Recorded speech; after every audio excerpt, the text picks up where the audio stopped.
Alors, écoutez d'abord, revenons ici. On va revenir, hein. On va écouter ça d'abord. On va écouter le message de mon partenaire. Afrique Média.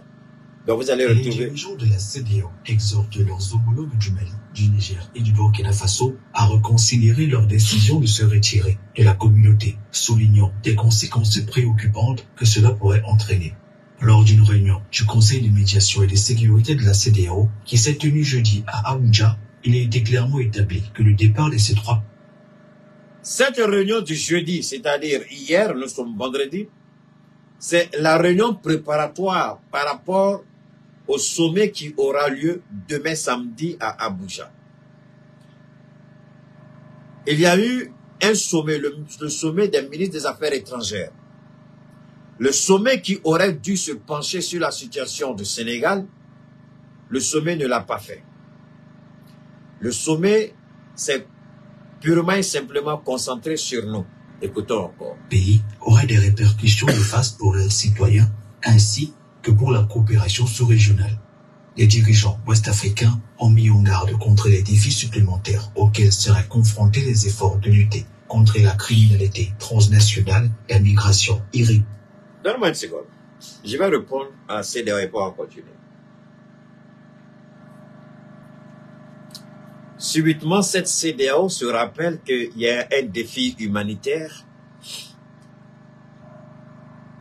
Cette même CEDEAO est celle qui dit qu'elle a une force en attente qu'elle allait activer pour envoyer le Niger.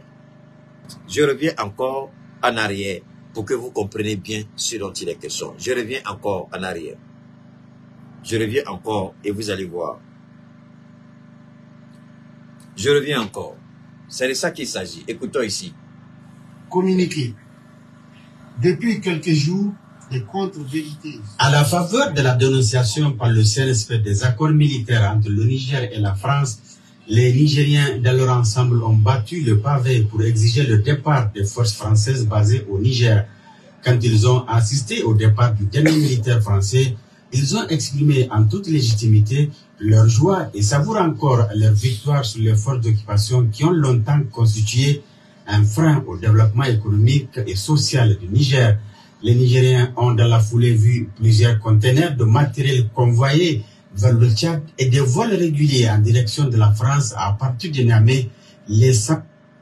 L'ambassadeur du Niger à Abidjan a été rappelé par le régime militaire qui a pris le pouvoir à Niamey après des propos du président ivoirien Alassane Ouattara en référence à une possible intervention armée des voisins ouest-africains du Niger pour rétablir l'ordre constitutionnel. Je fais passer tout ça pour que vous compreniez bien, pour qu'on se retrouve tous, pour qu'on sache où on va. On va revenir sur tout ça. D'accord? On va écouter ici d'abord.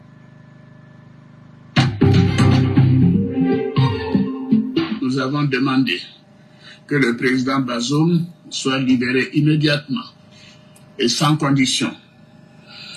Troisièmement, nous avons demandé que le président Bazoum soit réinstallé dans ses fonctions de président du Niger afin de s'occuper de la gestion de son pays comme celle-ci lui a été confiée par le peuple nigérien.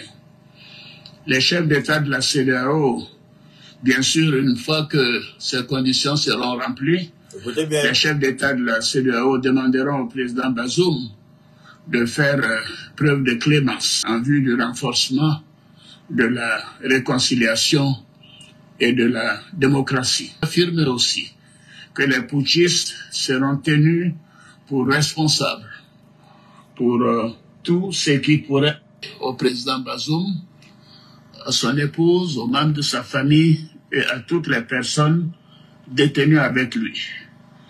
Les putschistes sont tenus totalement responsables des sanctions imposées, un point qui a été relevé par tous les chefs d'État. S'il n'y avait pas eu de tentative de coup d'État, il n'y aurait pas eu de sanctions sur le peuple nigérien, frère. Et nous tenons à le souligner. La Côte d'Ivoire a des relations fortes et spéciales avec le Niger. Depuis le temps d'Aménie Diori, et de Houphouët-Boigny. Et nous souffrons de voir le peuple frère du Niger soumis à des sanctions. Fermeture de banques, Écoutez bien. commerce interrompu, diminution de fourniture d'électricité, mais nous tenons à dire que cela est la faute des putschistes.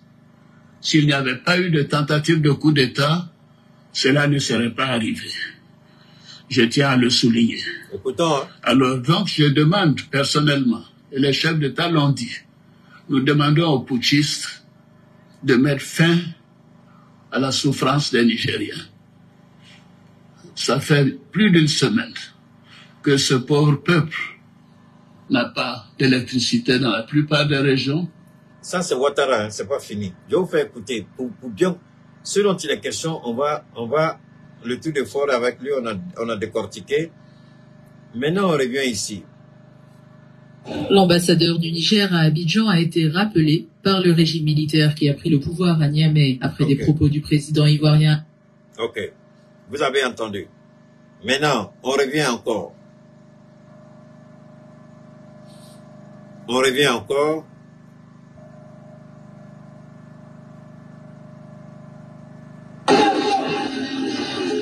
Les forces de l'ordre essaient de contenir la foule. En vain. Des manifestants parviennent à passer le premier cordon de sécurité. Depuis vendredi, à l'appel de plusieurs associations, les partisans des putschistes sont plusieurs milliers réunis devant la base militaire qui abrite les troupes françaises à Niamey. Ils exigent leur départ.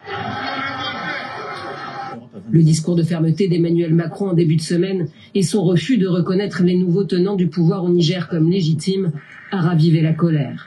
Dans ce communiqué, lu à la télévision vendredi, le régime militaire dénonce des propos infantilisants et l'ingérence de la France. Le gouvernement de la République du Niger a suivi avec consternation les propos tenus le lundi 28 août 2023 par le président de la République française à l'occasion de son adresse aux ambassadrices et ambassadeurs de France. Ces propos constituant une ingérence supplémentaire flagrante dans les affaires intérieures du Niger. Mais Paris persiste et signe. Dans un entretien accordé le soir même au Figaro, le ministre français... On va continuer à écouter. On va continuer à écouter. Et puis, on revient ici encore. On revient ici. Communiqué. Depuis quelques jours, des contre-vérités. À la faveur de la dénonciation par le CNSP des accords militaires entre le Niger et la France, les Nigériens dans leur ensemble ont battu le pavé pour exiger le départ des forces françaises basées au Niger. Quand ils ont assisté au départ du dernier militaire français, ils ont exprimé en toute légitimité leur joie et savourent encore leur victoire sur les forces d'occupation qui ont longtemps constitué un frein au développement économique et social du Niger. Les Nigériens ont dans la foulée vu plusieurs conteneurs de matériel convoyés vers le Tchad et des vols réguliers en direction de la France à partir de Niamey, laissant croire qu'ils sont partis avec la totalité de leur matériel. Logiquement, à partir de ce constat, personne ne peut imaginer que ces militaires français ont laissé sciemment derrière eux tout un arsenal de guerre en plein centre-ville de Niamey qui en dit long sur leur intention. Une intention exprimée d'ailleurs publiquement en son temps par un expert français en renseignement sur la chaîne LCI. Notre ambassadeur et notre contingent n'étant plus otages au Niger, en quelque sorte, dans cette position de Fort Alamo, nous aurons peut-être plus de latitude pour monter des opérations de déstabilisation, cette fois-ci plus clandestines. D'accord. Demain, la CEDEAO prétend se réunir pour deux objectifs. Un seul, pardon. Non, deux. Deux points sont à l'ordre du jour. La levée des sanctions et voir comment nous empêcher de sortir de la CEDEAO. Alors, la sortie de la CEDEAO des pays de l'AES, c'est irréversible. Il n'y a pas de marche arrière. On ne fera pas. Je le dis toujours, hein, quand je parle avec les gens, je dis, vous savez, chacun est libre de parler. Chacun a la liberté d'exprimer, de dire ce qu'il veut. Mais c'est pas parce que je dis quelque chose que forcément, je peux dire tout de suite, Bathily, il faut t'arrêter. Est-ce que c'est parce que j'ai dit à Bathily de s'arrêter que Bathily va s'arrêter pendant 24 heures sans s'asseoir, sans manger ni boire? C'est pas possible. Je dis ce que j'ai envie de dire, Bathily fait ce qu'il a envie de faire.